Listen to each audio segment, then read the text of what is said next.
Kerala story 2 റിലീസിനെതിരായ stay തുടരും. ഹൈക്കോടതി single bench ഉത്തരവിനെതിരെ നിർമ്മാതാക്കൾ ഡിവിഷൻ ബെഞ്ചിൽ നൽകിയ അപ്പീലിൽ അടിയന്തര വാദം കേട്ടെങ്കിലും സ്റ്റേ നീക്കിയില്ല. സിനിമ സംസാരിക്കുന്നത് സാമൂഹിക വിപത്തുകളെക്കുറിച്ചാണെന്നും കേരളത്തെ അപമാനിക്കുന്നില്ല എന്നും നിർമ്മാതാക്കൾ വാദിച്ചു. അതേസമയം സിംഗിൾ ജഡ്ജ് സിനിമ കാണാമെന്ന് പറഞ്ഞെങ്കിലും നിങ്ങൾ അതിൽ താൽപര്യപ്പെട്ടില്ലല്ലോ എന്ന് കോടതി ചോദിച്ചു. ഒരു മതത്തിലെ ഒരു ചെറിയ വിഭാഗത്തെക്കുറിച്ചാണ് പറയുന്നതെന്നും ആ മതം പൂർണ്ണമായും അങ്ങനെയാണെന്ന് ഒരിടത്തും സിനിമയിൽ പറയുന്നില്ല എന്നും നിർമ്മാതാക്കൾ വാദിച്ചു.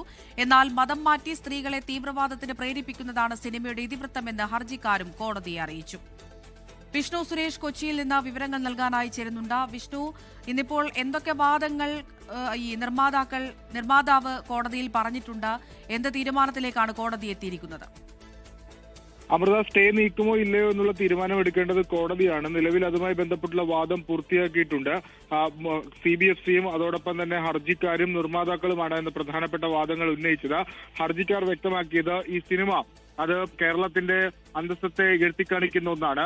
അതോടൊപ്പം തന്നെ കേരളത്തിൽ ഈ സിനിമയുടെ ഇതിവൃത്തം എന്ന് പറയുന്നത് സ്ത്രീകളെ മതം മാറ്റി തീവ്രവാദത്തിന് പ്രേരിപ്പിക്കുന്നു എന്നതാണ് ഈ സിനിമ പങ്കുവെക്കുന്ന ആശയം.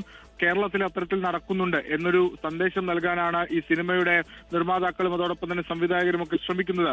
അത് അങ്ങേയറ്റം എതിർക്കപ്പെടേണ്ടതാണ്. പ്രത്യേകിച്ച് ആർട്ടിക്കിൾ 19 പ്രകാരം ബൈ ബർത്ത് എന്നുള്ളത് ഒരു വ്യക്തിയുടെ റെപ്യൂട്ടേഷനെ ബാധിക്കുന്ന ഒരു കാര്യമാണ്. അതുകൊണ്ട് താൻ വരുന്ന സംസ്ഥാനത്തെ എഴുത്തി കാണിക്കുന്ന ഒരു സിനിമയെ എതിർക്കേണ്ടത് തന്റെ ഉത്തരവാദിത്തമാണ്. അതുകൊണ്ടാണ് ഇത്തരത്തിൽ ഹർജി നൽകിയത് എന്നാണ് ഹർജിക്കാരൻ വാദിക്കുന്നത്.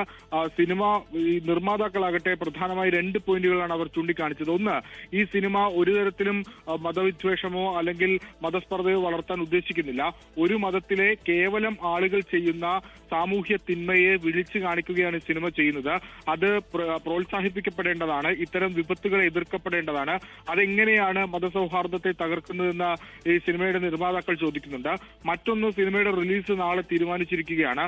1500ഓളം വരുന്ന തിയേറ്ററുകൾ, ഇന്ത്യക്ക് പുറത്തുള്ള തിയേറ്ററുകൾ റിലീസ് തീരുമാനിച്ചിട്ടുണ്ട്. അപ്പോൾ സാമ്പത്തികമായി വലിയ പ്രതിസന്ധി നേരിടും റിലീസ് ചെയ്തില്ലെങ്കിൽ. ഇതെല്ലാമാണ് ഇന്ന് പ്രധാനമായും വാദം നടന്നത്. ഒരുപക്ഷെ ഇന്ന് തന്നെ ഇതിൽ ഒരു തീരുമാനം ഉണ്ടാകാനുള്ള സാധ്യതയുണ്ട്. 15 ദിവസത്തേക്കാണ് സിംഗിൾ ബെഞ്ച് സിനിമയുടെ റിലീസ് സ്റ്റേ ചെയ്ത്. അതിനെതിരെയാണ് നിർമ്മാതാക്കൾ അപ്പീൽ നൽകിയിട്ടുള്ളത്. അമൃത, ലോകത്തെവിടെയായാലും ഏത് സമയത്തും 24 വാർത്തകളും ഓഗ്മെന്റഡ് റിയാലിറ്റി പാക്കേജുകളും എക്സ്പ്ലെയിനറുകളും വിശദമായി കാണാൻ ഞങ്ങളുടെ യൂട്യൂബ് ചാനൽ നിങ്ങൾക്ക് സബ്സ്ക്രൈബ് ചെയ്യാം.